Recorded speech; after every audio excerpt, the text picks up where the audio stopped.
আমার প্রথম প্রশ্নটা হচ্ছে, পুরুষরা যখন জুমার নামাজ আদায় করে, যদি ভুল না বলি, মানে আমি যতদূর জানি আলহামদুলিল্লাহ এখানে ফরজ 4 রাকাত হয়ে যাচ্ছে 2 রাকাত জুমার নামাজের সময়। আমার প্রথম প্রশ্ন, ব্যাপারটা এরকম কেন?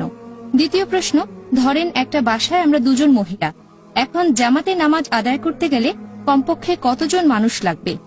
আমরা 2 জন কি জামাতে নামাজ পড়তে পারবো? আর জুমার দিনে হয়তো বিল্ডিং এ 6-7 জন মহিলা আছে যারা একসাথে নামাজ পড়ে, এখন আমাদের জন্য কি ফরজ 4 রাকাত, তাহলে 2 রাকাত হয়ে যাবে? এ ব্যাপারে আপনি কিছু বলবেন? বোন দুটো প্রশ্ন করলেন। প্রথম প্রশ্ন, জোহরে 4 রাকাত ফরজ নামাজ জুমা এসে 2 রাকাত হয়ে যায় কেন? জুমা হচ্ছে শুক্রবারের জোহরের নামাজ, এখানে বেশ কিছু শর্ত আছে জুমার নামাজের শর্ত। এখন 2 রাকাত হলো কেন? 2 রাকাত হয়েছে তার কারণ জুমার নামাজের সময় খুতবা দেওয়াটাও প্রয়োজনীয়। এই সময় একটা বক্তৃতা